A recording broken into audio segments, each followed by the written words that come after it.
Antes, enquanto o pessoal vai se preparando aí para a gente entrar no tema principal, eu vi um comentário do Marco Antônio, eu não sei se não deve ser o Marco Antônio Costa, né? Senão apareceria a foto dele. Mas uma coisa que ele bate muito nessa tecla: o que fazer? O diagnóstico a gente tem. O que fazer? O que fazer? O que fazer? Alguém perguntou ali: alguma sugestão? O que fazer? Bom, primeira sugestão: deixar claras as intenções e as ilegalidades. Esse é o primeiro ponto. Todo mundo precisa entender minimamente o que está acontecendo e as intenções de quem está movendo as peças. Até porque eventuais oportunidades para se fazer alguma coisa, para se manifestar nas ruas, vão surgir de acordo com esses movimentos. Veja, em um estado de exceção, isso é importante que se diga, em um estado de exceção, manifestações populares, pressão, precisam de engajamento. E você não tem tempo, em um ambiente persecutório, de construir engajamento. Então, eu sei que a retórica de falar o que fazer, por que fazer, quando fazer, tem que fazer isso, tem que fazer aquilo, eu sei que atende ao nosso desejo de fazer alguma coisa, pelo menos questionar sobre. Mas a questão é, para uma pessoa como eu, por exemplo, se eu desejasse movimentar as ruas, de quanto tempo eu precisaria e de quanto apoio eu precisaria para movimentar ruas? Em um ambiente persecutório, é possível fazer isso?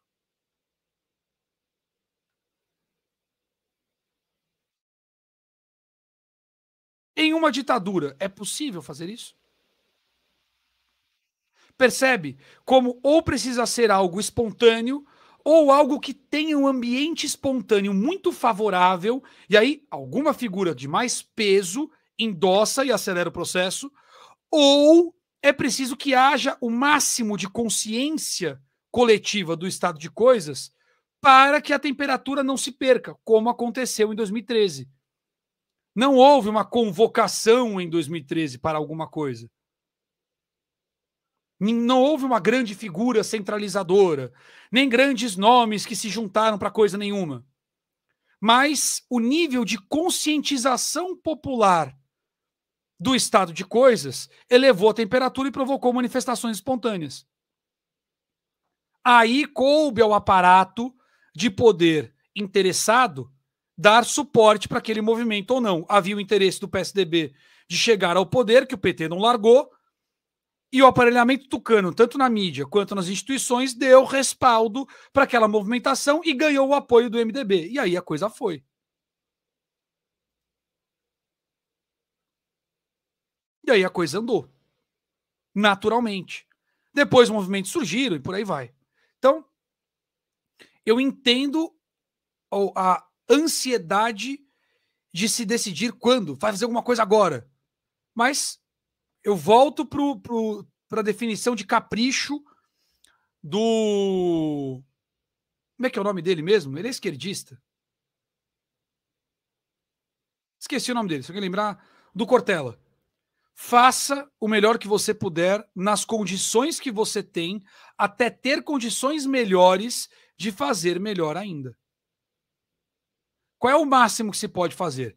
Eu estou fazendo o máximo que eu posso fazer. Com base nos fatos, procurando dar voz à lei. Para que as pessoas tenham consciência do estado de coisas e possam dar voz a si mesmas. Isso é o que eu posso fazer. É o melhor que eu posso fazer nas condições atuais.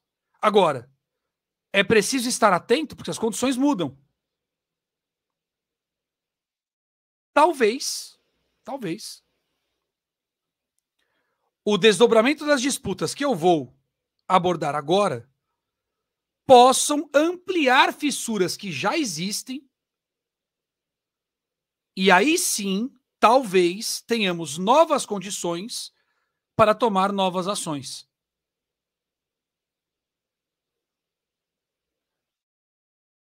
Entendeu? E cada um deve fazer a mesma reflexão. Quem está no Congresso Nacional tem que se perguntar: o que eu posso fazer? Qual é o melhor? E você que é cidadão, mesma coisa. Qual é o melhor que você pode fazer? Que você consegue fazer? Que dê resultado de forma inteligente, coerente, respeitando a lei, a Constituição. Ah, mas eles não respeitam, não importa. A gente respeita. Esse é o caminho. Criticar qualquer coisa que não seja convocar ruas vai impedir que existam ruas. Porque as outras atividades todas são necessárias. Não é isso? Eu penso assim, eu acho que é por aí. Jogaram a lei no lixo, formiga. A gente tem que retirar do lixo e lembrar que ela existe. E que enquanto nós a respeitarmos e nós a defendermos, ela sobreviverá. E com ela, a nossa democracia.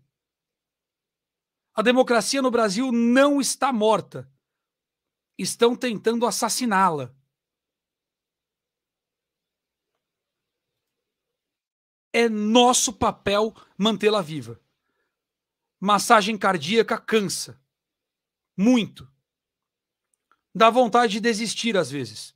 Mas quando você lembra que é uma vida que está nas suas mãos, você continua. Mesmo que o seu físico às vezes não aguente mais. Eu passei por isso. Fiz massagem cardíaca em um avô por mais de 15 minutos. Quem já fez massagem cardíaca sabe do que eu estou falando.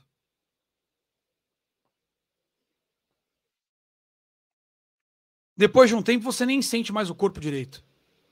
Você só vai sentir o impacto, o peso e o desgaste do esforço intenso e constante que você fez para salvar uma vida quando você precisa parar para que o atendimento dos profissionais continue.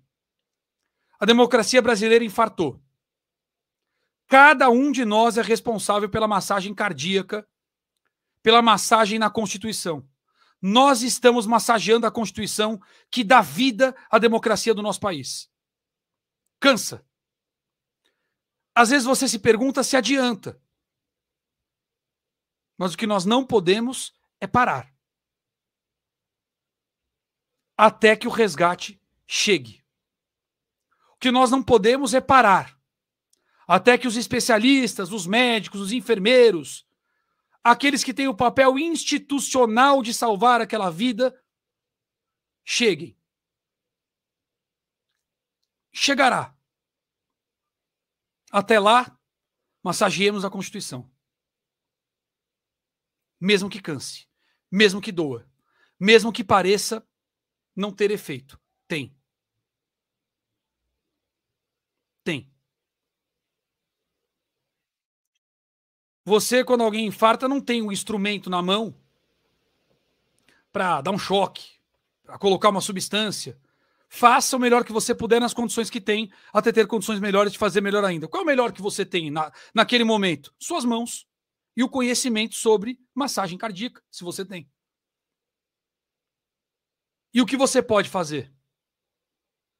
A massagem cardíaca. Pois faça.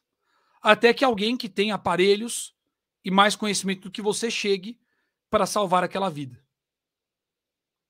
Aí você vai ter tempo de descansar, de sentir o peso do corpo. Eu, no meu episódio específico, quando eu terminei e soltei, eu saí, foi no banheiro, eu saí, dei 2 passos e caí. Eu não tinha força física para continuar em pé mais. Tamanho foi o desgaste na posição em que eu tive que fazer a massagem. Vai chegar o momento da gente cair, da gente sentir o tranco, da gente sentir o baque, mas não é agora. Agora é hora de massagear a Constituição. Agora é hora de fazer pulsar a lei no país. Agora é hora de fazer pulsar informação e consciência. Isso é o que nós podemos fazer agora.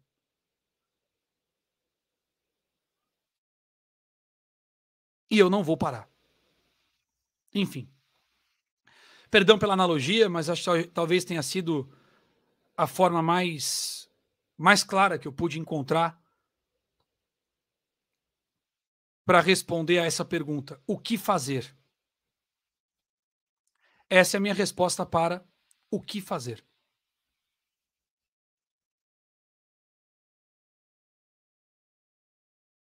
Enfim. Voltando aqui então, agora finalmente vamos ao nosso cerco cruzado. E ó, tô em tempo recorde, hein? Tô em tempo recorde. 1h10 de transmissão, eu já girei a velha mídia. abordei 2 temas secundários que não estavam no principal e vou entrar no principal antes de 1h30.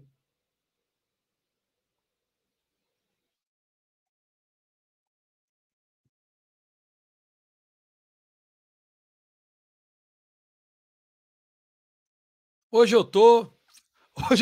Hoje que eu não disse que seria rápido, eu consegui ser mais rápido, né? Não vou comemorar que tá cedo ainda. Enfim.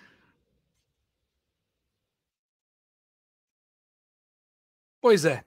Vamos lá. Olha, eu venho desenhando já. Vamos primeiro contextualizar um pouquinho. Deixa eu repor a água aqui, gente. Que hoje a minha garganta tá terrível, tá? Se você chegou por aí agora, marca o joia. Você gosta do que eu faço? Compartilhe. E se você chegou agora, dá uma olhadinha depois, bem no comecinho da live, os primeiros minutos, que eu falei um pouquinho sobre como eu pretendo fazer daqui para frente. Vai ser importante que você, que gosta de mim, procure chegar mais perto das 20h30, tá? Eu sei que eu tenho atrasado há bastante tempo, mas isso vai acabar.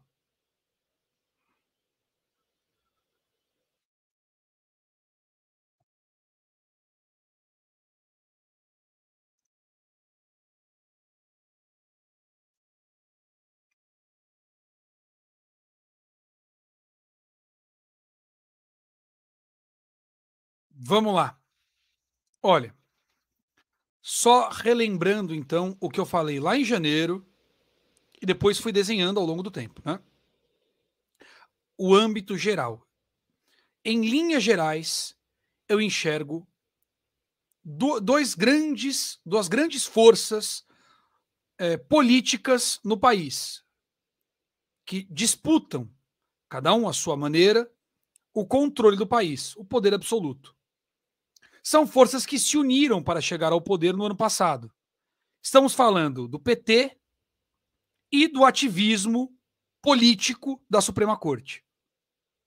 No bom português. Vamos parar de falar de bloco isso, bloco daquilo, vamos falar claramente. Ativismo político na Suprema Corte, desde o ano passado, e o PT. São duas forças,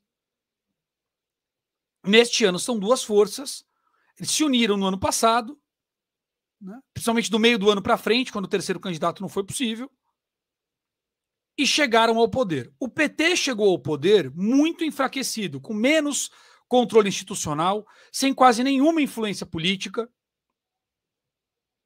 com um certo isolamento dos partidos e, portanto, sem grande possibilidade de representar uma ameaça na disputa.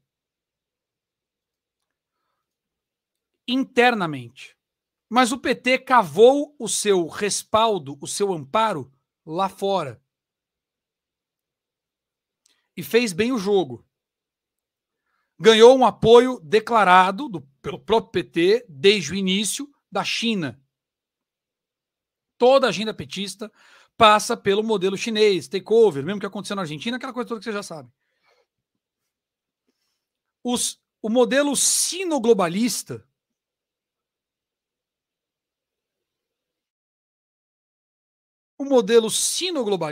tem seus entes na Europa.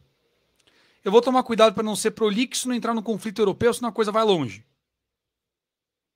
Mas que também é responsável pelo o conflito europeu, lá no leste europeu. Grande medida. Enfim, o que o PT fez? Com apoio internacional da China, com o principal parceiro internacional do PT.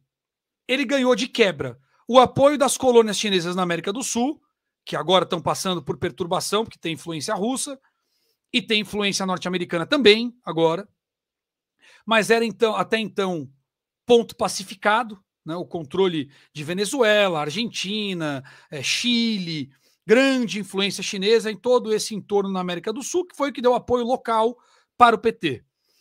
E no caso da Europa, figuras como a França, a Inglaterra, tem outros países que estão nessa linha, mas em menor intensidade, eram países, né, até então ainda são, muito influenciados pelos interesses chineses. A França, o Macron chegou a recentemente dizer que a Europa tinha que se afastar do dólar e colar na China, depois de voltar da China. Então, esse é o tamanho do problema. E como os chineses também estão entrelaçados com vários dos interesses globalistas, dos ditos globalistas, eu chamo de neocomunista, tá? Mas vamos deixar o globalista para todo mundo saber do que eu estou falando. Eles também tinham grande influência na velha mídia, ainda tem. Grande na velha mídia, no mundo inteiro, não só no Brasil. Então, esse foi o arcabouço, o verdadeiro arcabouço, de suporte do PT. Esse era o respaldo do PT no começo do ano. Mas não tinha muita influência aqui dentro. Quando você olhava para o judiciário, para militares e para braços políticos, o PT estava relativamente esvaziado. E, claro, sem apoio popular. Bom, basta ver as lives do X9. Passar a chamar o Lula de X9. Ou o motivo, cada um pensa o que quiser. Para não falar o nome, eu vou falar X9. Pronto. Porque sim, poderia ser A2, C4, sei lá. Vou falar X9. Pronto. X9. Basta ver as lives do X9. Não tem apoio popular nenhum. Né? Nenhum. Esse era o cenário no começo do ano. Então o PT tinha um desafio. Com o respaldo internacional, construir apoio nacional. A governabilidade resolveu com aquela viagem para a China. Queria, não ia, depois foi sozinho. Estava difícil. O outro lado, com mais poder institucional, com mais controle político e com certa tranquilidade no que diz respeito à caserna, com amplos poderes autoatribuídos ao longo da gestão Bolsonaro, bastava um caminho institucional legal para causar alternância de poder, como, por exemplo, o impeachment. Então, o mesmo dia 9 de janeiro, que serviu de base para anular de vez qualquer ação dita bolsonarista, lembrando que desde o começo do ano os principais políticos de direita estavam todos amarrados, presos, com processo de gaveta. Então, só para lembrar todo mundo de qual era o cenário da coisa, né? Caso alguém porventura tenha esquecido, já havia uma certa letargia provocada por uma perseguição de geladeira, quer dizer, e no ano passado eu falei, esses processos estão na geladeira, eles vão servir, vão tirar da geladeira e requentar no micro-ondas no momento oportuno. Tem exemplo para deputado jovem, tem exemplo para deputado velho, tem exemplo para presidente partidário, tem um processinho congelado, pronto para ser requentado, marmita requentada para o momento oportuno. Então, já havia uma certa letargia. Vem o dia 9 e barra qualquer posicionamento bolsonarista e autoriza ainda mais a perseguição à verdadeira direita. Daí o papo de nova direita, tudo isso faz parte do processo. O projeto era neutralizar a direita, forçar as pessoas a se realocarem em uma nova direita, isso neutraliza o fator Bolsonaro, criar pavimentar um caminho do impeachment para a queda do Lula, responsabilizar seus principais ministros, como o Dino, daí o dia 9 era tão importante, o que levaria o Alckmin lá, um tampão, por algum tempo, e esse parecia ser o processo. E eu falei, inclusive, com relação à agenda de impeachment, como eu entendia que ela se desenharia. E o que eu disse antes de acontecer, que o Marcos Duval apareceu para trazer a agenda, mas que ele não seria o responsável por abrir a CPMI. Eu só estou lembrando isso, e eu sei que leva um tempinho, para entender que esse cerco cruzado, essa disputa de poder, era algo pré-anunciado, era uma questão de quando, não de si. Não há si, era uma mera questão de quando isso aconteceria. Veja que no começo do ano, o cenário do PT, mesmo com o apoio internacional, não era lá muito favorável. Nem um pouco, aliás.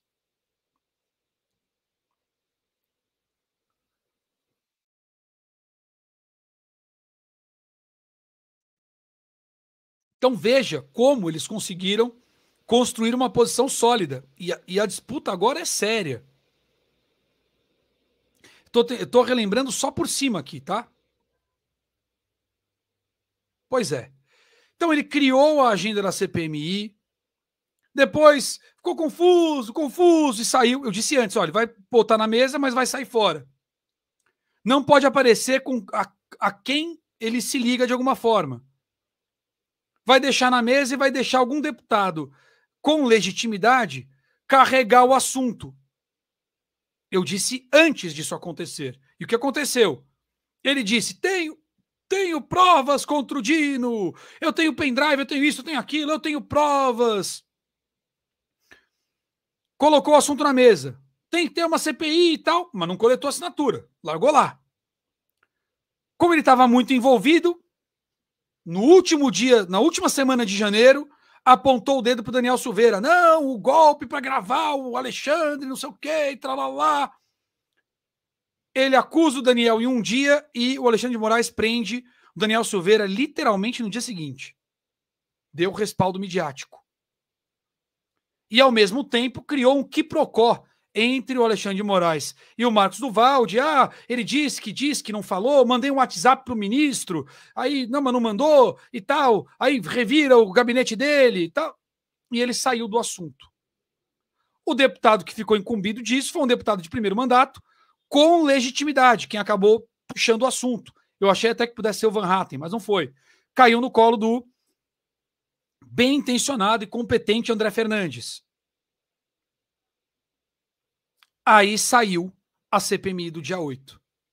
Portanto, e junto com ela, o que eu disse no começo, que viria a régua da direita permitida. Bata no PT, não bata no STF. No bom português foi o que eu disse. Pouco tempo depois vem a fatídica entrevista da Carla Zambelli para a Folha de São Paulo, em que ela diz o quê? Não é hora de criticar o STF. Vamos falar do PT. Exatamente o que eu disse que seria a baliza para uma agenda de impeachment do PT.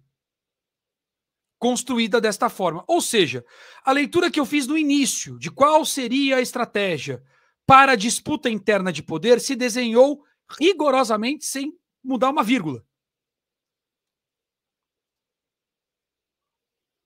E todos que me acompanham se lembram que eu detalhei esses passos nestes termos antes da agenda se desdobrar. Eu não estou dizendo isso para bancar o bonzão, só para construir a linha do tempo. Ou seja, havia uma disputa de poder. Esse papo de amiguinho não é bem assim. Acontece que o pessoal queimou largada. Tinha um pessoal que estava permitido, que podia falar fora da régua permitida. O que eu chamei de direita green card, fazendo uma alusão àquela autorização de trânsito livre nos Estados Unidos, né? A direita green card não precisa se preocupar com a régua, até pode bater no STF, porque dá legitimidade.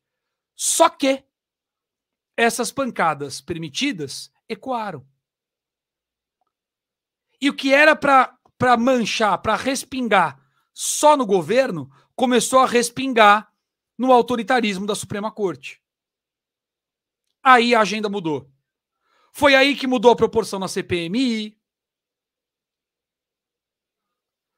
As pessoas vinham sendo liberadas pouco a pouco para casa com tornozeleira, as arbitrariedades vinham sendo aliviadas, e a mira no PT. Quando começou a resvalar na Suprema Corte, parou tudo. Aí Daniel Silveira preso, aí parou de liberar o povo, aí começou a indiciar as pessoas. Lembraram? Mais prisões. Aí a agenda mudou, porque não foi só para um lado, foi para os dois. Então a disputa entre os dois pontos de poder foi postergada por um problema maior, que era um problema para ambos. Por isso que o cerco está voltando agora. Essa é a minha leitura dos fatos, que são todos públicos. Tudo que eu estou falando aqui é fato público. Eu só estou relacionando pela lógica os fatos que são públicos.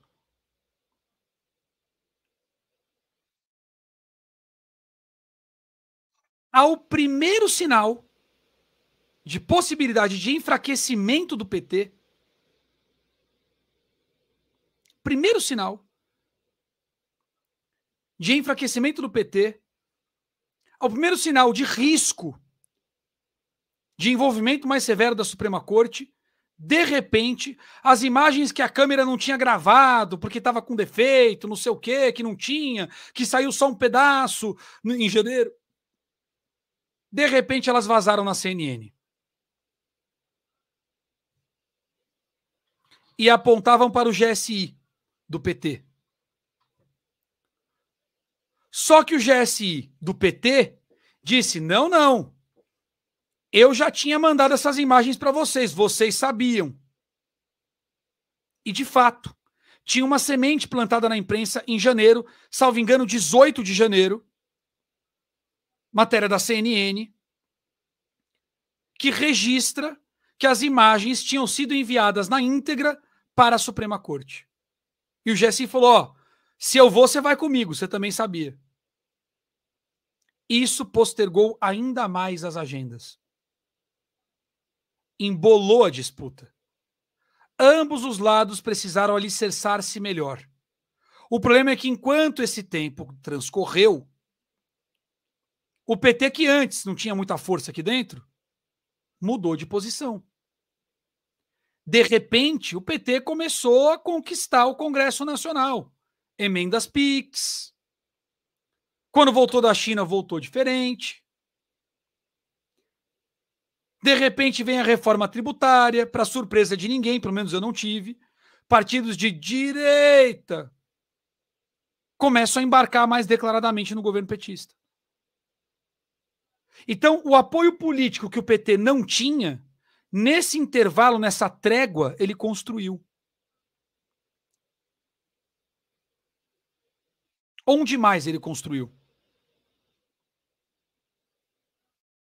É difícil dizer. Então, a posição política e institucional que o PT não tinha internamente, ele passou a ter alguma.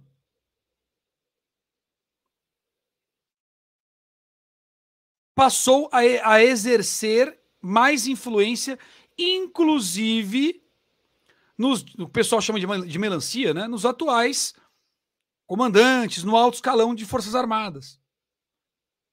Ou tentar exercer mais influência. Causou mais resistência dos que respeitam a Constituição, mas passou a abarcar mais aqueles que não estão tão preocupados com isso. E quando um lado cresce de poder, isso significa que o outro encolheu. Então, se havia algo descompensado nessa disputa, durante o transcorrer do ano, esse panorama mudou. Na disputa entre eles, eu digo.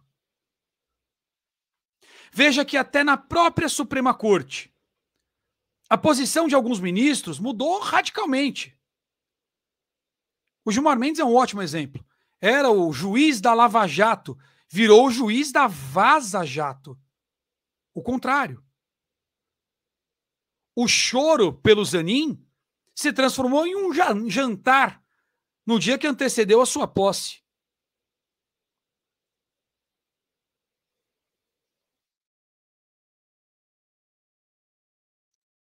Portanto, houve um reequilíbrio no desequilíbrio de forças na disputa pelo país. O problema é que o cenário internacional também mudou.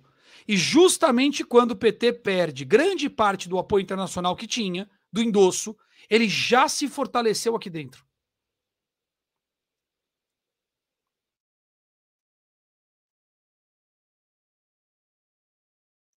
O que nós vimos recentemente, agora indo para o mais recente, alguns dos sinais de amizade e parceria começaram a sumir.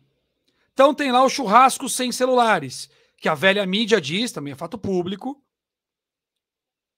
que a velha mídia diz que se negociaram nomeações.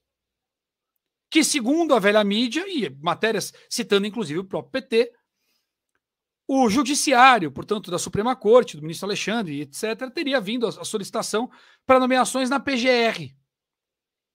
E que naquele churrasco teria se conversado, negociado, como queira, a nomeação do Zanin. A nomeação do Zanin veio, a da PGR não. E quando não veio, as matérias diziam que o PT estava preocupado com o crescimento da força dos Supremos. nas instituições. Aí a CPMI pede as imagens do Dino. Pode ser coincidência, mas, bom, para mim não é. E aí o Dino diz para o ministro Alexandre de Moraes, olha, quero aqui a minha... Estão pedindo as minhas imagens aqui. Não vai atrapalhar a sua investigação? E o Alexandre diz, não. Determino que entregue as imagens. Criou um problema. O Dino não disse logo de cara para a CPMI, oi CPMI, tudo bom? Bom também. Ó, não tem as imagens, viu? A gente teve um problema contratual e apagou as imagens. Não foi essa a resposta. Ele mandou 2 das 50 câmeras. Meus amigos, nós estamos no mês 8. Se as imagens tivessem sido apagadas por uma rotina quinzenal ou por um problema contratual em janeiro, o ministro não teria essa resposta pronta na primeira solicitação no mês 8? Digo mais. Se as imagens já estavam apagadas desde janeiro por um problema contratual, que foi o que ele disse agora, não bastaria, quando a CPMI pediu, responder, puxa, tá apagado. Por que perguntar ao ministro Alexandre de Moraes se deveria mandar imagens que ele já sabia que estavam apagadas? Há um problema na cronologia aí.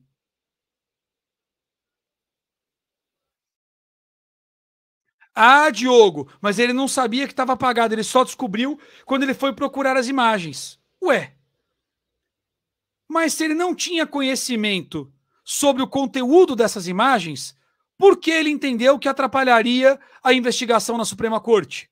Motivo pelo qual ele perguntou ao ministro Alexandre de Moraes se deveria ou não mandar as imagens. Temos um problema na cronologia. Das duas, uma. Ou ele sabia o que tinha no conteúdo das imagens, e se sabia, elas não estavam apagadas.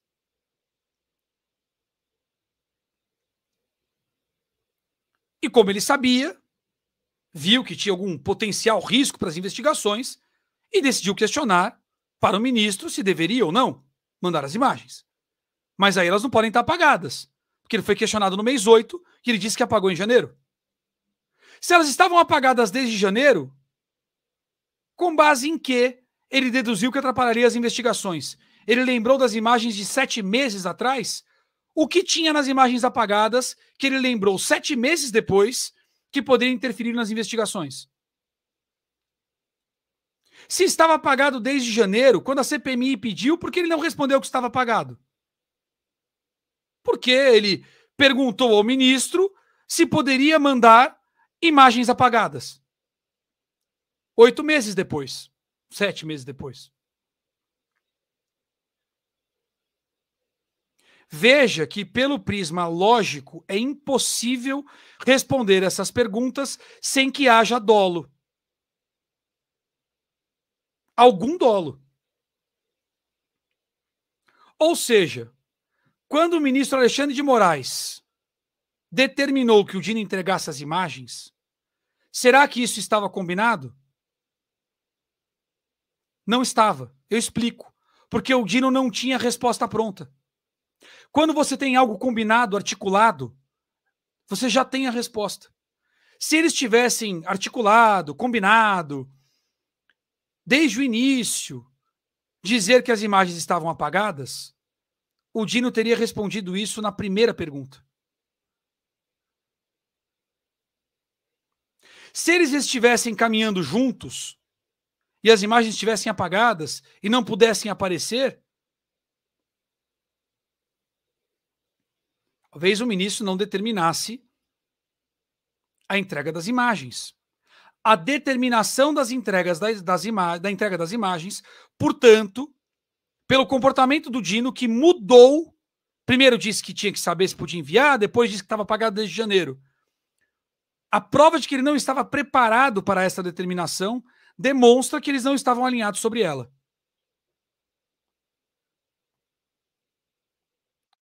Claramente. E esta ação é uma ação de cerco. Está cercando o Dino e o PT. Determinar a entrega das imagens do Ministério da Justiça cerca o Dino e o PT e não cerca o Judiciário.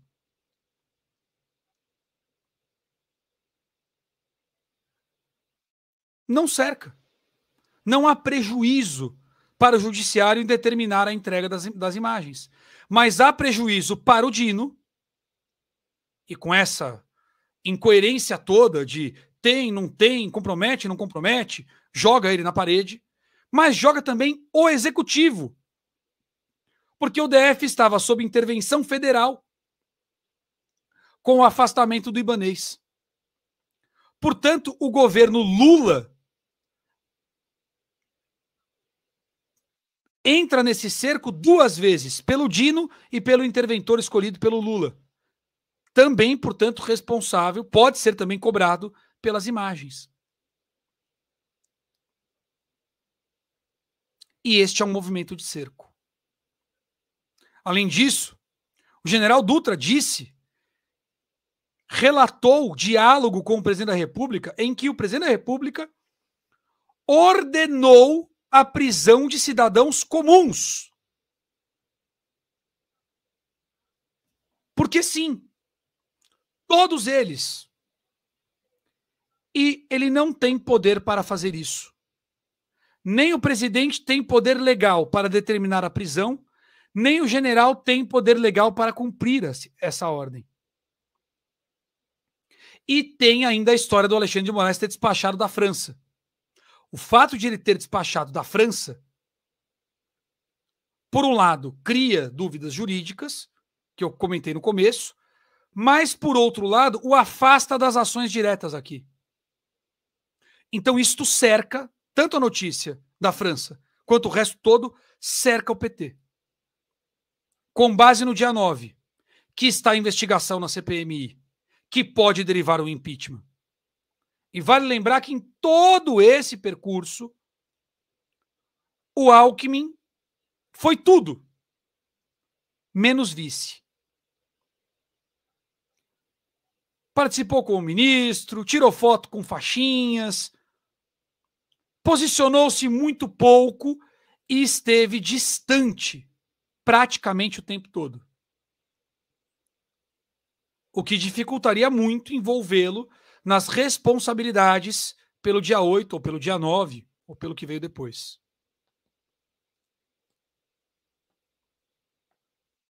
Isso é uma movimentação de cerco que responsabiliza boa parte deles.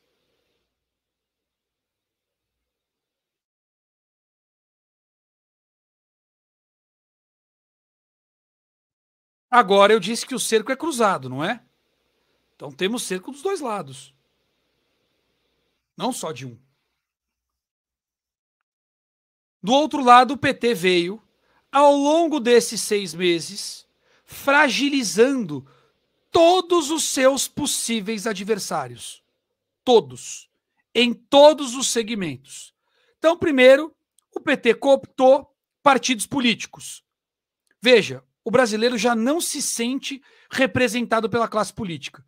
Quando você vê a classe política votando por emenda PIX, em horas, coisas que serão aplicadas em décadas, e contra o desejo popular, o que acontece com a sua percepção de representatividade política? Desaba. Desaba. Quando você vê ilegalidades e um silêncio generalizado do Congresso Nacional, o que acontece com a sua percepção de representatividade política? Desaba. E o PT soube trabalhar isso com maestria. Cada vez que um dos lindos caciques da democracia abraçou a bagatela e subiu na prateleira, esvaziou quase que completamente qualquer restício de credibilidade, de percepção, de representatividade. Cada vez que um deputado aguerrido é isolado ou tratado como extremista, isso cria nas pessoas o repúdio da classe política como um todo. Então, quando Lula vem agora no podcast e diz que os políticos não representam o povo, presidente da República que tem live com 4 mil pessoas ao vivo também não representa o povo. Que tem que organizar 30 mil pessoas para um feriado que o governo participa da organização, também não representa povo. Enfim. Mas quando ele diz que o Congresso não representa o povo, eles construíram essa percepção previamente. Entendam isso. Aumento de impostos, aumento disso, aumento daquilo. Tudo isso, passando pelo Congresso, pesa no Congresso, não só no PT. Ele construiu o enfraquecimento.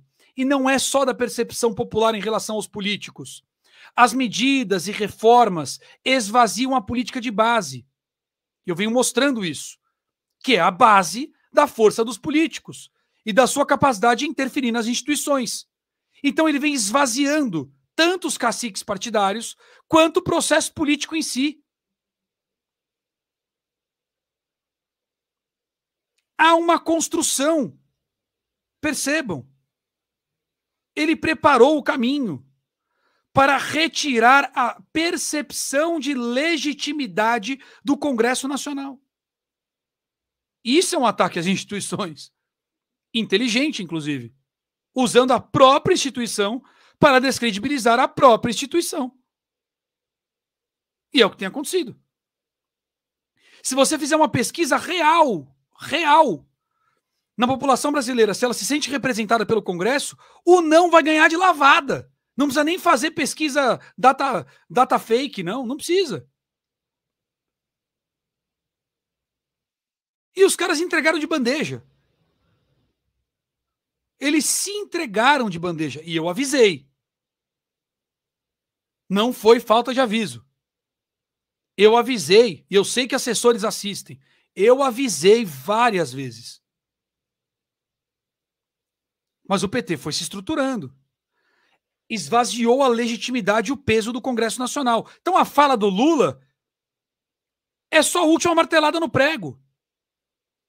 Ah, os políticos, a classe política não representa os trabalhadores, porque a elite é isso e aquilo. Defende os próprios interesses, tem eco. O sujeito gostando do PT ou não, isso aí tem eco. Ele sabe que, a depender das ações que se desdobrarem contra políticos, o povo não vai defendê-los. Ele sabe disso. Construiu. Esvaziou também as prefeituras. Por isso que os prefeitos estão fazendo barulho. Porque também faz parte da política de base. Portanto, um dos principais pilares da República, que é o legislativo, ele vem esvaziando durante o ano nos alicerces do legislativo. Política de base, controle da grana, controle de interesses. E mais, o PT vem tratando diretamente, não só com prefeitos, mas com deputados. Não são os caciques, ao contrário do que eles imaginam, os verdadeiros responsáveis pelo reposicionamento político. O Lula chegou a dizer que não existe centrão, que não tem isso. Essa é uma frase de esvaziamento de lideranças partidárias. O Lula foi falar direto com o Conselho dos Prefeitos, ele vem falando direto com os deputados. Porque deputados menores, sem experiência, sem capilaridade institucional, não representam ameaça política para o futuro. Os caciques, sim. Esvaziar os caciques sem que eles percebam é o caminho para anular a possibilidade de reação do legislativo. Então, o cara que está numa instituição e responde politicamente não está preocupado com o presidente partidário, porque ele já não detém mais os caminhos de permanência, não detém mais a influência na ponta, não controla o fluxo da grana. Então, aquele fulano na instituição que o cacique acha que é dele, não é. Já não é mais. E o PT fez esse processo calmamente. Com a mão que oferta, mão que oferta, mão que oferta, enquanto prepara o peso da mão que ameaça. Não é só na classe política. Tem mais. Por consequência da classe política, começa a haver reversão no plano institucional, tanto dos que já estão lá, quanto as novas nomeações que o PT passa a fazer, a partir, inclusive, de seus ministérios. Por que o PT demorou tanto para negociar os ministérios com os partidos políticos, porque ele deu capilaridade ao seu aparelhamento nesse tempo. Ele vai negociar as nomeações em um ponto do seu planejamento de poder em que os caciques não terão condições de reverter a matriz de influência. Primeiro, porque não dá tempo. Segundo, porque não tem peso. Ou seja, eles também armaram bem a sua presença institucional. E o que antes era um campo de controle do outro lado, já não é mais controle absoluto. Há divergência. Do ponto de vista econômico, perseguiu empresários ditos bolsonaristas, de direita, que poderiam eventualmente causar manifestação popular antes do planejado. Neutralizou esses caras. Ação independente. Para os demais setores produtivos, fechou e dificultou a produção.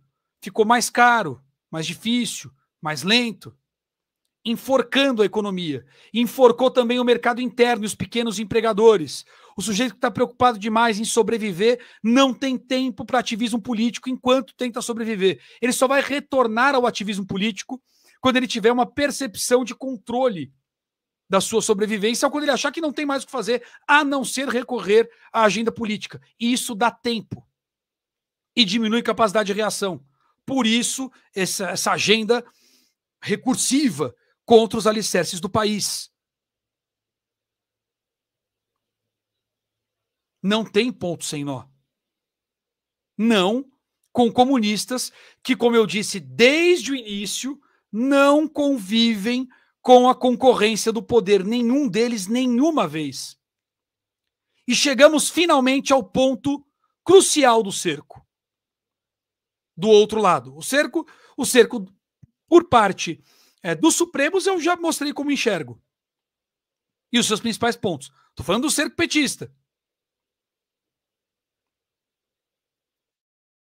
A imprensa vem nesses meses deste ano plantando a semente para responsabilizar o ministro Alexandre de Moraes por violações de direito, do devido processo legal, constitucionais, e eu também alertei e mostrei isso aqui nesses meses todos, com matérias esparsas para não chamar atenção, com abordagens dúbias.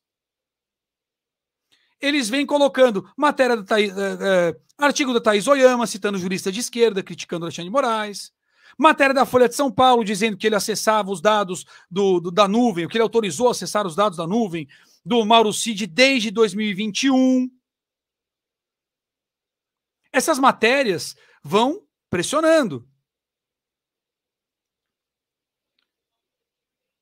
Mais matérias vieram do Estadão, até culminar, como eu também antecipei que aconteceria, na Globo News, do próprio Merval Pereira, dizendo lá que alguém tinha que fazer alguma coisa, que o ministro Alexandre de Moraes estava extrapolando todos os limites, que isso precisava parar.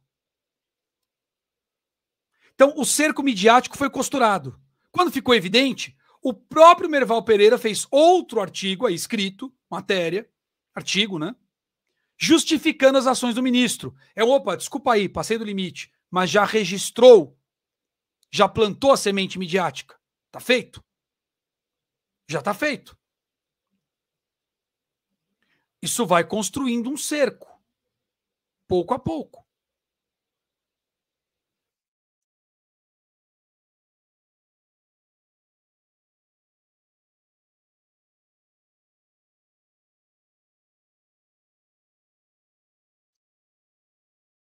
Você vai desenhando o cerco, foi plantando as manchetes, apontando para ele. Quietinho. Preparando o terreno. E por que para o Alexandre de Moraes? Porque, vale lembrar de novo qual era o cenário na Suprema Corte. Antigamente, a figura vista como mais forte na Suprema Corte era Gilmar Mendes. Pequeno apêndice aqui, era Gilmar Mendes. Gilmar Mendes, que entrou em conflito quando Barroso foi nomeado. Lembra? Horror, excrescência, é só bilis, bilis, uma coisa horrorosa, não tem uma ideia. Vossa Excelência não tem uma ideia. Vossa Excelência envergonha todos nós. Lembraram?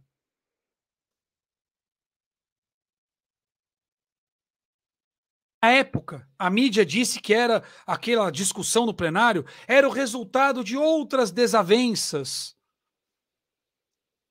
no que parecia ser uma disputa na maior influência, sobre quem exerceria maior influência na corte. Já que o Gilmar, à época, Gilmar então visto como apoiador da Lava Jato, né, lavajatista, estava do lado do Tucano. E eles não tinham aliança anti-Bolsonaro. E o Barroso do lado petista. Isso sinaliza que ambas as figuras disputaram a maior influência, ter maior influência na Suprema Corte pelos seus blocos políticos. No ano passado, todos se juntaram contra o Bolsonaro, mas esse ano, como eu venho demonstrando até aqui, a coisa mudou. Veja que apontar para o ministro Alexandre de Moraes, vem o ministro Alexandre de Moraes e passa a exercer o anti-bolsonarismo durante o governo Bolsonaro. Claramente. Ele não esconde isso, é visível. Para fazer isso, passou a exercer poderes que ele, na verdade, não tem. Mas ao exercer estes poderes, ganhou estes poderes. Se você questionar hoje qualquer pessoa quem é a figura mais forte na Suprema Corte, qual é a resposta? Alexandre de Moraes. Vocês conhecem algum ex-poderoso que lida bem com isso? Não, né? A resposta não foi Gilmar Mendes, nem Barroso. Então, apontar para o Alexandre de Moraes, que é o que a mídia fez durante o ano, sinaliza uma agenda que não incomoda outros que desejam, que já tiveram, ou que possivelmente desejam, ser a figura mais forte na Suprema Corte, como Gilmar Mendes, o que explicaria o Gilmar de Lava Jato para Vaza Jato, para choro para o Zanin e jantar com ele um dia antes da sua nomeação. O problema é que apontar para o ministro Alexandre de Moraes tem potencial para derrubar todos os outros ministros. E por um motivo muito simples. Todas as ações do ministro Alexandre de Moraes tiveram a anuência assinada dos demais ministros. O inquérito do fim do mundo foi assinado por todos eles. As prisões foram anuídas por todos eles. A condenação de Daniel Silveira foi anuída por todos eles, exceto Cássio Nunes, com todos os vícios do direito que estavam ali. A revogação do perdão presidencial também. E por aí vai. Portanto, os tais abusos que a própria mídia vem apontando para o ministro Alexandre de Moraes tem a digital dos demais ministros, mas não tem a digital do Zanin. Não tem. O que explica o Zanin, que jantou com o Gilmar, ser um legalista. Ele tem potencial para ser um alicerce, um pivô. É por isso que o discurso do Zanin sobre o tal legalismo, contrariando as invasões de competência da Suprema Corte, de repente está rigorosamente alinhado com o Rodrigo Pacheco. Há um cerco. E diante de tantas decisões abusivas, de tanta revolta popular, o mesmo povo que não defenderia o Congresso Nacional, esses parlamentares, defenderia esses ministros do STF? O PT construiu o cerco, plantou a semente midiática e agora começa a usar as ferramentas institucionais e políticas para tal. E se o Senado resolve agir com o eco das decisões do Zanin e, porventura, cria um impeachment do Bolsonaro, um impeachment do Alexandre de Moraes, não será difícil desdobrar para os outros que anuíram com as ações do ministro Alexandre. E quem nomearia os ministros do STF? Adivinhe. Com novos ministros e com uma classe política descredibilizada, seria difícil perseguir as lideranças políticas na Suprema Corte com processos crime, por corrupção, seja lá o que for. Se os presidentes partidários, os caciques, as grandes figuras, já com nova Suprema Corte, responderem tudo dentro da lei, responderem por processos, por eventuais corrupções, quem restaria para reagir ao PT? Há um cerco que agora, de um lado, aponta para a Suprema Corte. Há um cerco que, do outro lado, aponta para a presidência e o regime petista. E este é um cerco cruzado.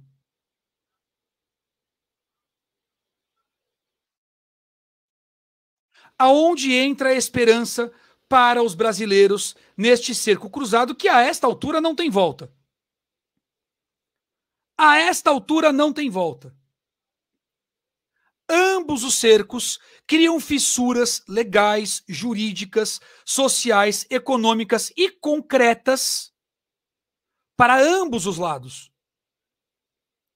Dino pode ser processado, investigado, talvez preso, por eventualmente ocultar as provas, por facilitar a entrada, ou seja lá, pelo que mais. E esses já são fatos a serem questionados publicamente. O mesmo vale para o Lula e para o resto do governo.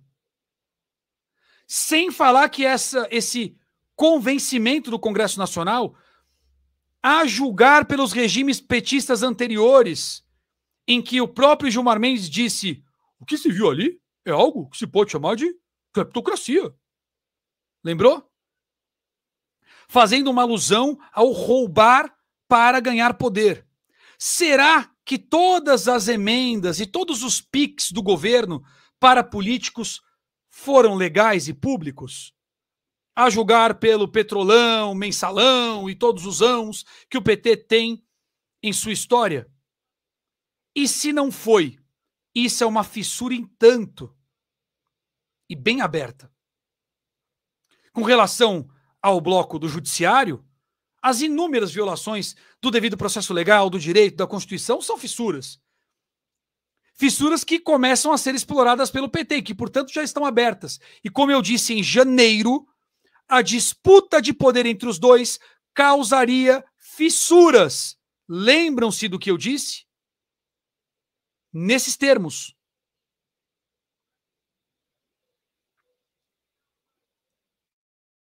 Lembraram? Que em algum momento viria o cerco cruzado? Que a partir do meio do ano tudo se intensificaria? Porque a crise econômica faria doer o bolso e o estômago. E o que está aparecendo agora? A dor no bolso e no estômago.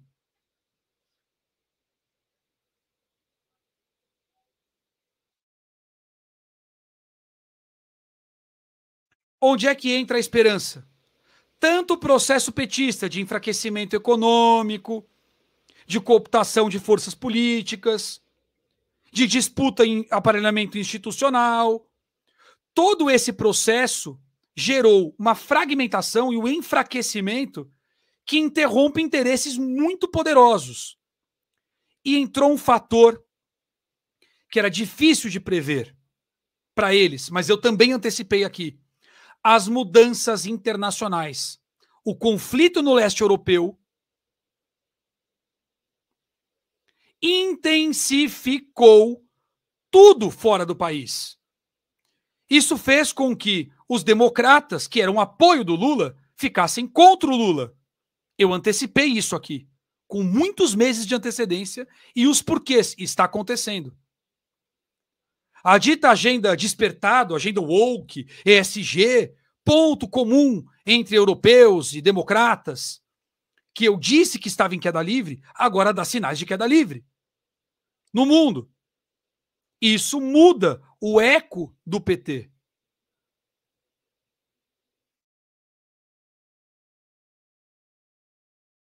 A China, seu principal ponto de apoio, não consegue mais ocultar as suas mazelas econômicas e produtivas e a sua crise política interna, em meio a uma pressão internacional que cresce contra a China. Eu também antecipei isso aqui. A mira da vilania vai mudar para a China. E está acontecendo. A União Europeia, inclusive, chegou recentemente, um membro, algo do gênero, não lembro agora quem foi, mas autoridade, chegou a colocar o Zelensky como corresponsável pelo conflito. Não só o Putin. E todo mundo está rechaçando a China. Ou seja, um dos principais pontos de apoio também está contrário. O mesmo vale para a Europa. A escassez no mundo piorou. E o que tornava o Brasil importante, o tornou ainda mais importante.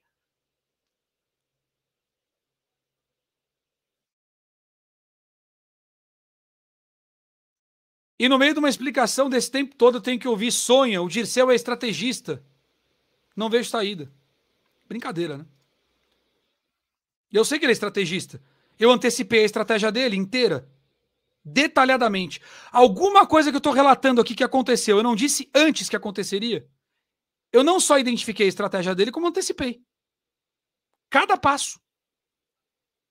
Rigorosamente. Eu não sou engenheiro de obra pronta. Eu antecipei todos esses passos, inclusive os de fora. Inclusive os de fora. A alternância de poder na Europa, causada pelo estrangulamento econômico causado pela ocupação da Ucrânia. A disputa na África. Eu antecipei tudo isso aí. Toda essa mudança de panorama internacional não só pressiona o PT, e num momento crítico, por isso ele acelera a agenda, para ver se consolida no poder rapidamente, para forçar os interesses internacionais a se acomodarem ao seu poder estabelecido. Por isso que ele acelerou a agenda. E eu também disse que ele aceleraria a agenda e disse que aceleraria por isso. Mas essa mudança no panorama internacional faz com que todas essas forças de fora também não desejem o outro lado. A agenda dos Supremos. Não é mais uma agenda Trudeau e uma agenda Venezuela. O pessoal da agenda Trudeau não está mais interessado nessa agenda, porque o estrago que o PT causou precisa ser revertido, pelo menos parte dele, e não é possível fazer isso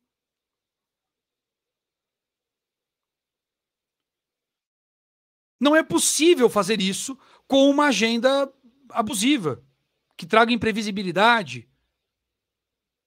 Não dá. Todos esses interesses internacionais, mantendo a coerência com o que eu sempre digo, sozinhos não têm poder para causar nada. Mas nós temos no Brasil os empresários perseguidos, o povo, os militares insatisfeitos, os bons governadores, os prefeitos, que são força política, todos eles em uma constante pressão que vem sendo controlada por uma carcaça, uma carapaça de proteção da prateleira do poder. Só que com a disputa, as fissuras na proteção estão abertas. A pressão de fora, aliada aos agentes de pressão aqui dentro, encontram agora por onde eclodir. É no desdobrar do cerco cruzado, que não tem mais como ser desfeito, que a pressão majoritária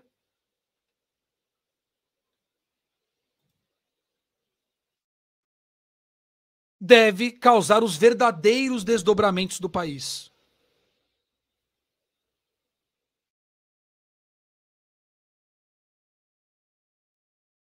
Há um cerco cruzado. Agora, puxa, quando vai acontecer alguma coisa? É difícil dizer.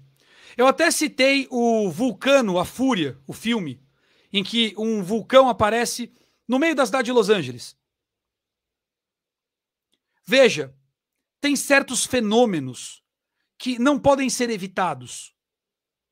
O melhor a se fazer é buscar a melhor forma de como lidar com eles.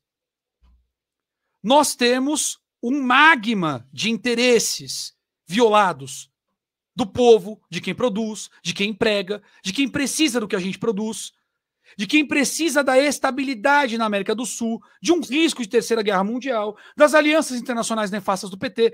Então a gente tem um magma de interesses que vai sair. No filme Vulcano, que é ficção, claro, né? No filme, eles só conseguem resultados quando eles percebem o óbvio. Não dá para parar a lava. Eles tentam. Eles colocam contenção de concreto, jogam helicóptero de água, e não adianta. É uma força da natureza grande demais para ser contida. É esse o cenário agora. É esse o cenário agora.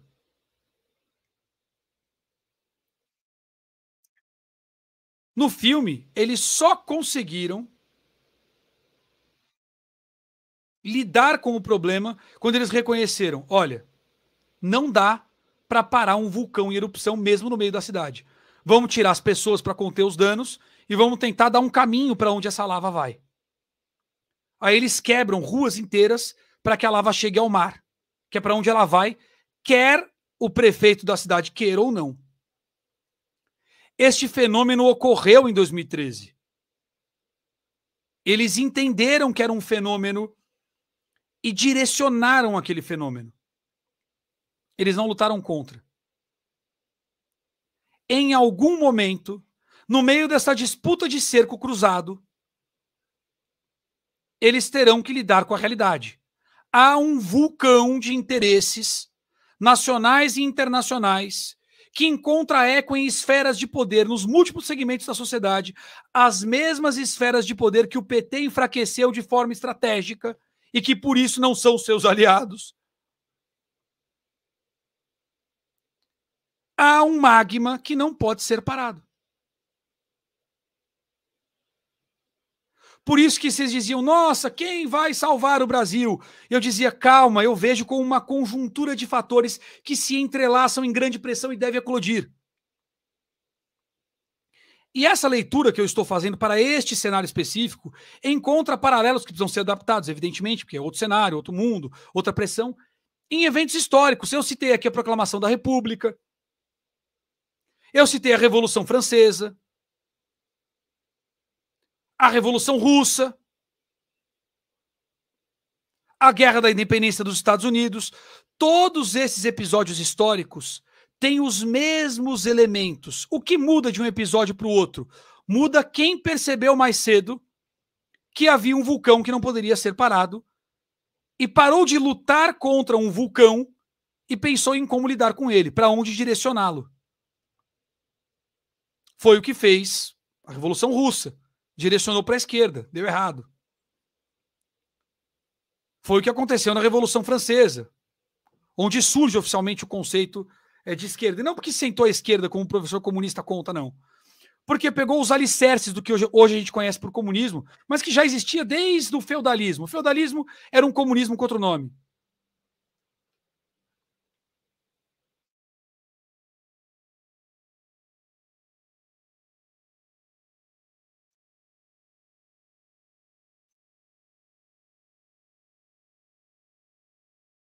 Então a gente tem outros elementos outros eventos ao longo da história que apresentam os mesmos elementos: insatisfação econômica, insatisfação e falta de representatividade na caserna, desalinhamento de interesses, inclusive internacionais. A própria independência dos Estados Unidos passa por interesses internacionais. Ou vocês acham que a França ajudou os Estados Unidos porque eles são bonzinhos?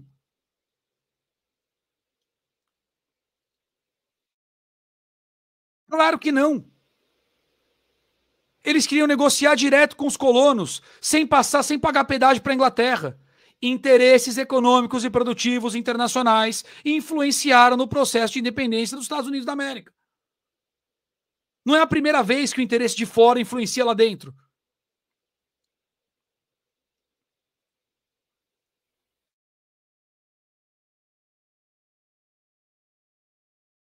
Não é a primeira vez. E a proclamação da República não é diferente. Caserna insatisfeita com os salários, com os cargos, com a falta de representatividade. Influência internacional do ponto de vista cultural. Questionamentos de prisma econômico.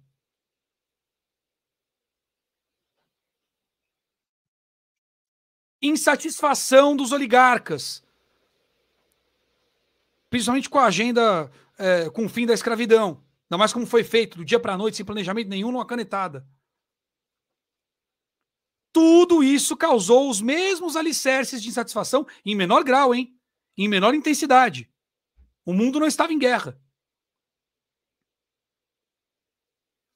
Quando os alicerces surgiram? Proclamação da República. Desdobramento, consequência de um vulcão que não poderia ser contido, fruto desses mesmos elementos.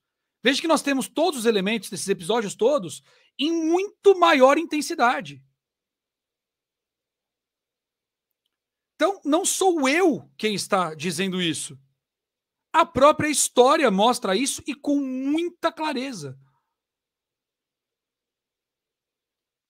Quem não estuda história está fadado a repeti-la. O Hitler não estudou. Invadiu a Rússia no inverno. Estudasse Napoleão, não tinha feito isso. A história está mostrando o que esses elementos fazem. Em menor intensidade e peso, hein? Nosso caso aqui é muito mais pesado do que era para a época. Desses eventos todos que eu citei. Todos os elementos eram muito menores do que são no nosso caso aqui.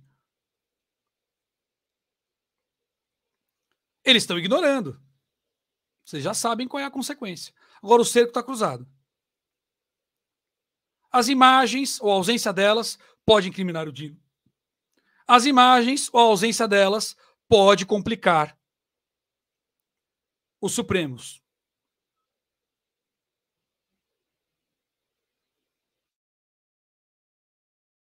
E o momento é de tensão. Pode ser que desse cerco cruzado, um dos dois saia vitorioso e fique no poder? Pode.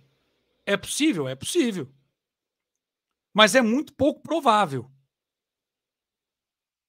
Que, com paralelos históricos, inclusive, não é o que a gente enxerga.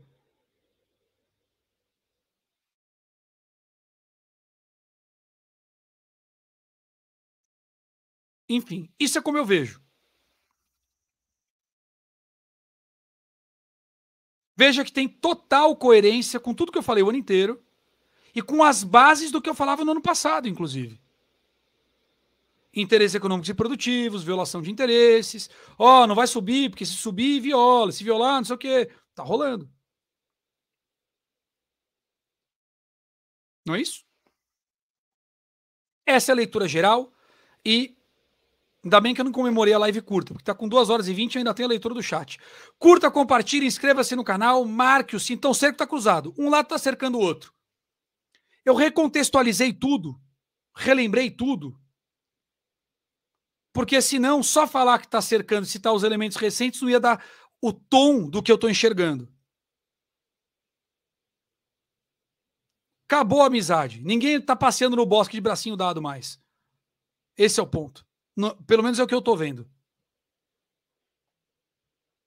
Então eu procurei condensar aqui. Tem mais detalhes que eu enxergo. Alguns eu não compartilhei e não vou. Pelo menos não agora.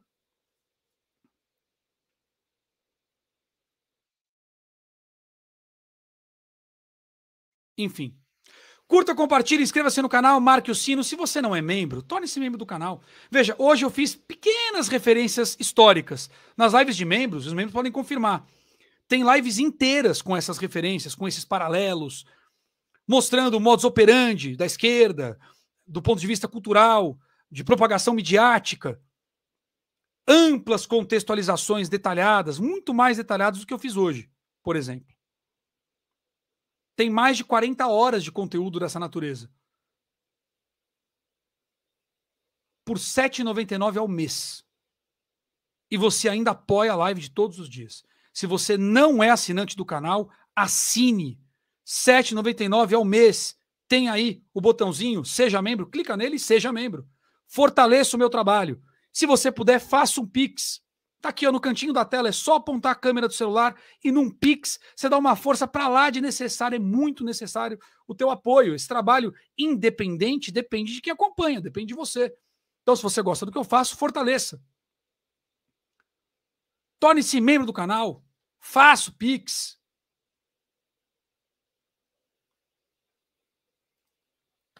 E se você quiser, claro, também mande o seu superchat.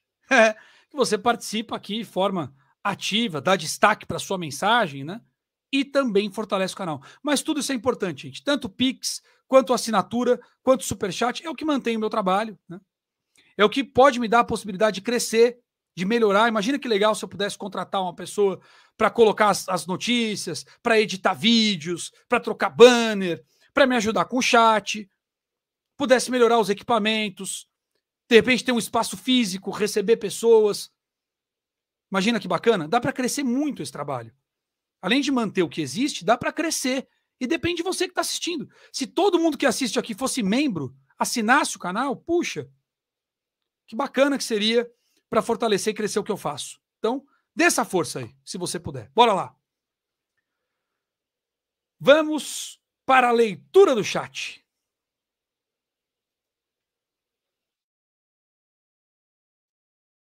Bora lá que já estamos com 2h20 de transmissão hoje.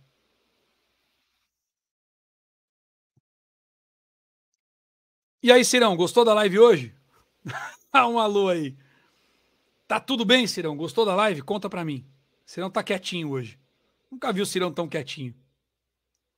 Quando eu tô com ele, geralmente ele vem, participa, fala, dá um sinal, fala alguma coisa. Hoje ele tá quietinho.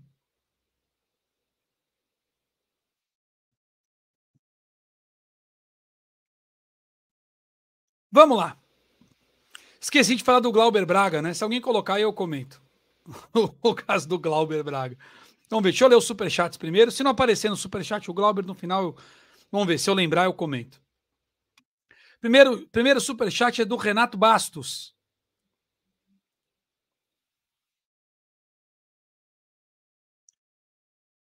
Diogo, boa noite. Desculpa desvirtuar o assunto. Por gentileza, você poderia falar sobre o PL que está na Câmara, que altera o Código Penal para obrigar a vacinar as crianças?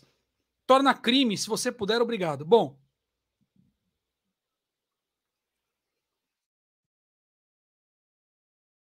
posso sim.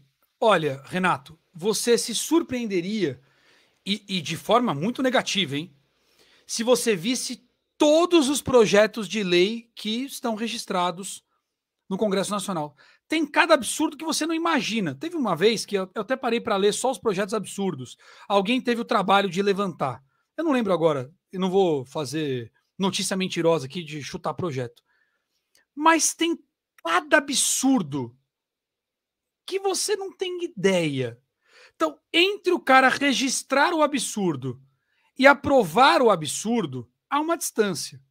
Mesmo com a democracia. Veja, mesmo com a democracia. Eu sei que estamos em tempo de democracia, que tem muita gente abraçada na bagatela,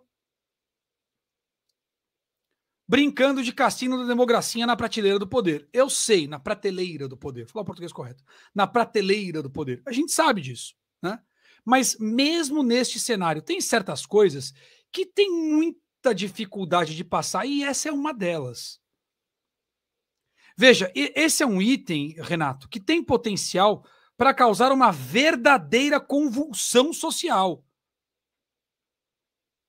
Mexer com criança não é brincadeira. Você quer saber uma das coisas que elegeu o Bolsonaro? O peladão do Man.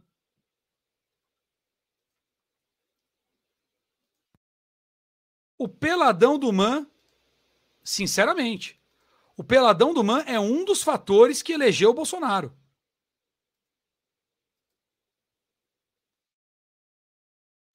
Eu digo isso com bastante tranquilidade. Porque mexeu com criança. Quem não estava muito preocupado com cartilha gay na escola, não sei o quê, esse Bolsonaro, viu?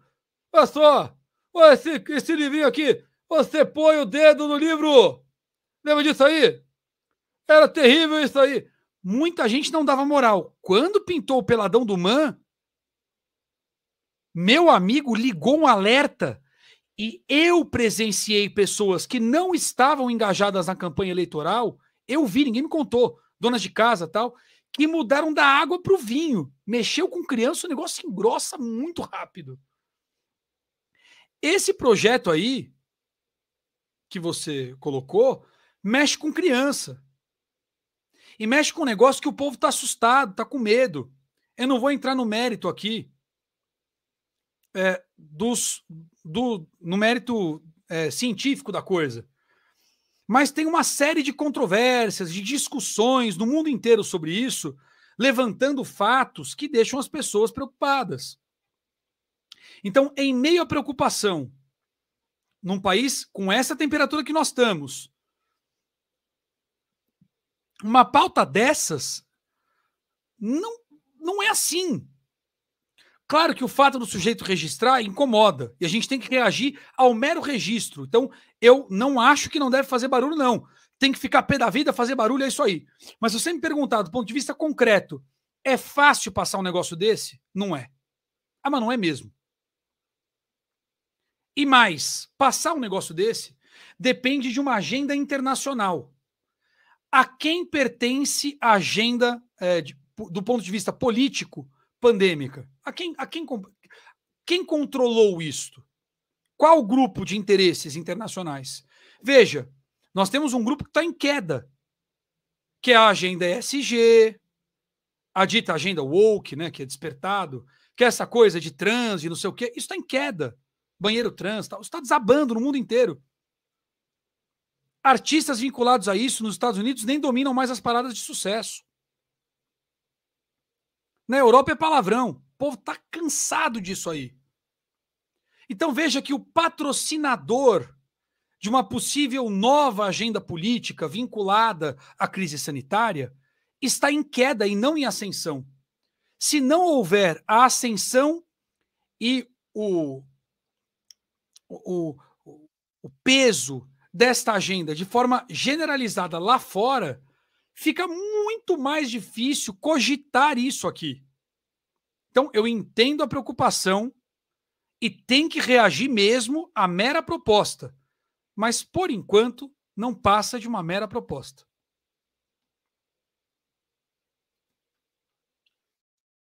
De detentores de uma agenda política que estão desesperados, estão em queda.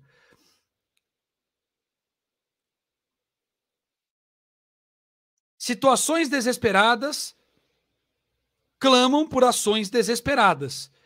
E isto, não só aqui no Brasil, como lá fora, para o momento, vejo como uma ação política de desespero. O que quer dizer que a situação está lá muito positiva para eles, não. Diga, Lourdes Passos, obrigado pelo super sticker. Luciane, querida, diga, que é membro há 6 meses. Foi Teatro do Moraes pedir as imagens ao Dino para parecer imparcial? Tudo combinandinho? Não. Como eu mostrei na leitura, né? O seu comentário foi antes de eu fazer a leitura. Evidentemente, foi às 9 horas da noite, 5 para as 9. Mas eu já respondi essa pergunta, né? No meu entendimento, não. Por quê? Porque as ações do Dino demonstraram que ele não estava preparado para isso. Ele deu 2 ou 3 respostas diferentes para o mesmo tema. E quem faz isso não está preparado para lidar com o assunto. Então, não acho que foi combinandinho, não. Como eu disse na leitura. Diga, Lourdes Passos, boa noite, Diogo. E patriotas, sou membro há pouco tempo, mas te sigo há mais tempo.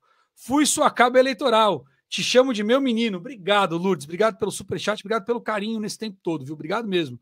Desde a campanha. Que legal. Obrigado pelo carinho. Tamo junto. Espero que você esteja gostando do conteúdo exclusivo para membros. Diga, Gilberto Praz. Boa noite, Diogo. Solução para o STF.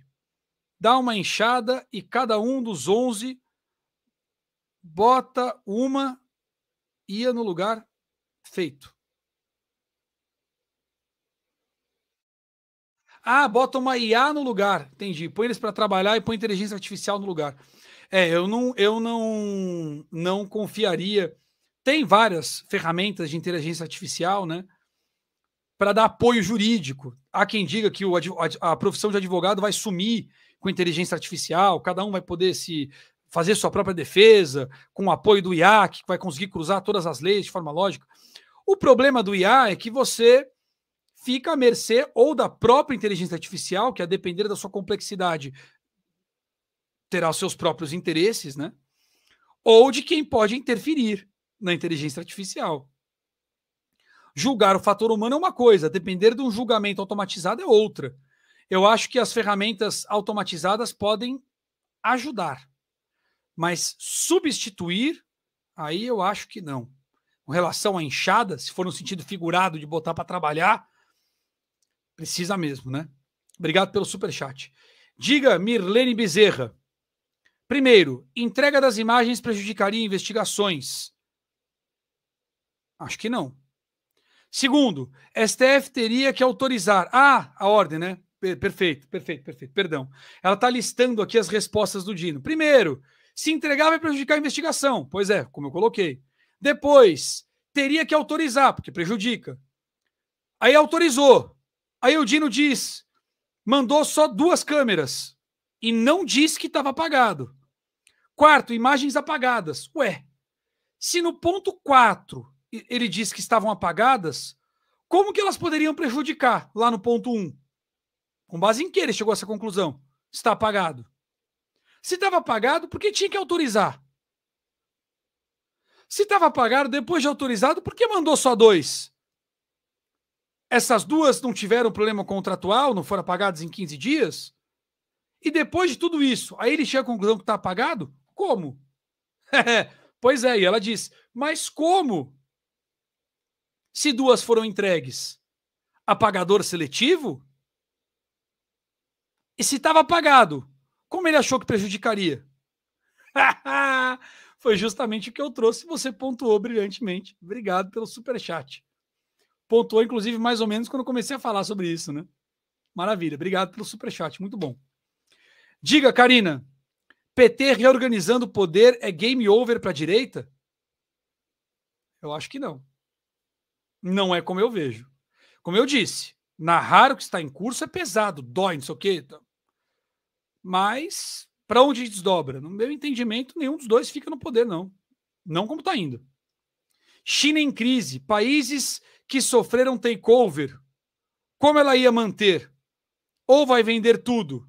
Grupo Meta excluiu várias contas chinesas por desinformação.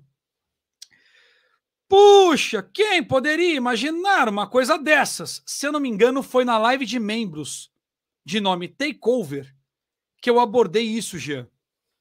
Você é membro, eu sei que você participou e viu.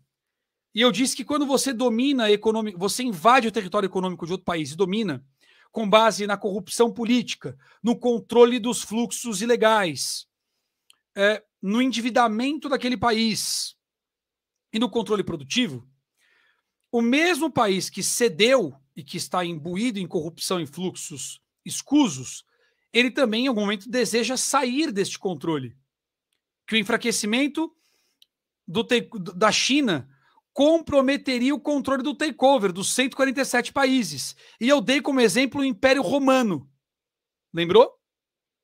Eu disse que o Império Romano dominou o mundo, mas que o enfraquecimento do Império Romano fez com que vários locais que eram dominados pelo Império Romano rompessem com Roma, porque viram oportunidade para tal. Lembrou? Pois é, eu detalhei exatamente isso. E, puxa, quem poderia imaginar uma coisa dessas? E tá rolando. Inclusive na Argentina. Inclusive na terrinha dos hermanos. O que é um sintoma e tanto. E quando você cita a perda de influência no campo da informação, quero lembrar que recentemente uma matéria denunciou no exterior e ecoou no mundo inteiro, na Europa, nos Estados Unidos, a rede de informação que defendia os interesses do Partido Comunista Chinês, que eu também antecipei que existia. Puxa, quem poderia imaginar uma coisa dessas? Eu falei, olha, eles já atuam no campo da desinformação, inclusive na internet. Não é só na velha mídia. Eu também antecipei isso aqui. Só que isso apareceu. Isso aparece e, na sequência, a Meta faz o que você acabou de dizer. está perdendo espaço, inclusive no aparelhamento midiático, não só nos 147 países. Eu antecipei detalhadamente tanto a existência da rede de informação quanto este fenômeno. Mais uma para bola de acrílico. Valeu, Raquel Machado, obrigado pelo super chat. Também a Vilma. Valeu, Vilma, brigadão. Fala, Perfil Mac. Boa noite, Diogo. Todos os elementos que você previu já estão aí. Só falta a virada. Será que demora? Não aguento mais, tá osso. É a massagem cardíaca. Cansa, parece que você não aguenta mais. Não vai dar, mas tem que continuar. Faça o melhor que você puder nas condições que você tem, até ter condições melhores de fazer melhor ainda. E aguenta o tranco, meu amigo. Aguenta, nós já chamamos o resgate. Agora é massagear a Constituição e fazer pulsar a lei e a consciência pelo país. É o que a gente ainda pode fazer. Vamos continuar. Mesmo cansado.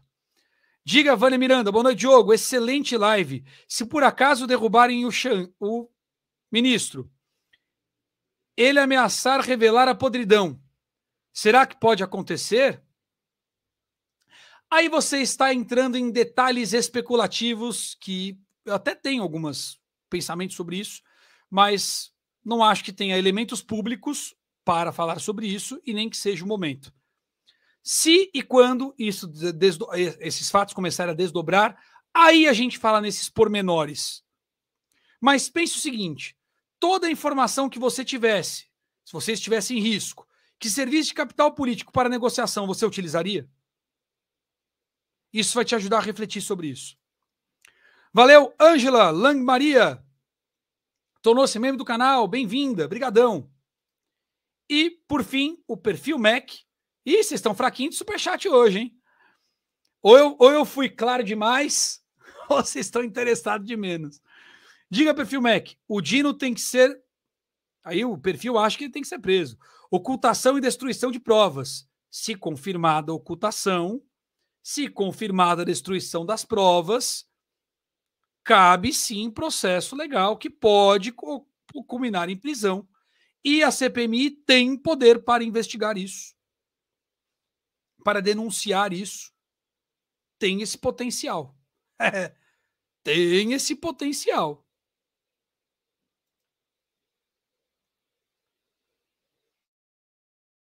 Fechou? A Joyce disse que tinha muito carrapato hoje. É mesmo?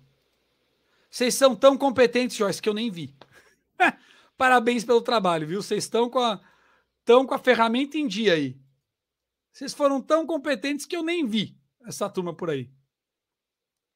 Nem vi, nem verei.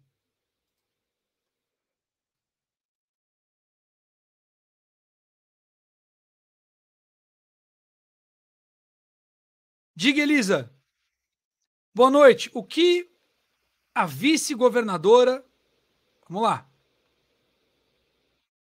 O que a vice-governadora do Distrito Federal fazia no gabinete do Dino dia 8 de janeiro, enquanto o decreto de interdição já estava para ser assinado? Cadê as... Eu quero imagens. Coelho é louco! Cadê as imagens do ministério para a gente ver quem estava lá? E que horas? Será que tem ocultação de prova aí? Destruição de provas? Será que está atrapalhando as investigações? Quem estava lá? Que horas chegou? Que horas saiu? Falou no telefone? Não falou? Que horas falou no telefone? Para a gente poder cruzar, de repente, o sigilo telemático. Para ver naquele exato momento em que aparece no telefone, nas imagens, com quem estava no telefone. Por exemplo. E aí? Eu quero imagens, eu quero imagens. Como pode uma autoridade da República, ministro da Justiça e Segurança Pública, estar no prédio com 2 grupamentos da Força Nacional de Segurança na base do prédio, paradas enquanto tudo ocorria? Como pode estar no prédio e não ter as imagens do prédio em que estava? Suas perguntas são ótimas. E cabem várias outras nelas, né? Diga anti-mortadela. Boa noite, Diogo. Patriotas, confiem, vamos vencer. Confio 100% na serenidade do presidente. O Brasil de bem está crescendo. Amém. Diga formiga. Ainda estamos aqui. Resiliência. Até os PT-feitos. Boa, gostei do termo. Já estão reagindo ao governo. Os PT-feitos. Bem bolado. Diga Fritza. Obrigado pelo superchat. Excelente live. Parabéns. Brigadão. 2 horas e 42 e tá bom. Não vou estender mais, não. Obrigado pela companhia e confiança de todos. Curta, compartilhe, inscreva-se no canal, marque o sino. E se você puder, contribua. Obrigado àqueles que mandaram superchat. E se você puder, mande lá o seu Pix. Todo valor é bem-vindo. Ó, tá aqui o selinho, só apontar a câmera e num Pix. Você dá uma força pra lá de importante. É um pessoal que tava colocando para fazer Pix de R$1. Todo mundo fazer Pix de R$1, alguém colocou aí. Seria legal. Vamos lá. Ó, beijo no coração de todo patriota, fiquem com Deus.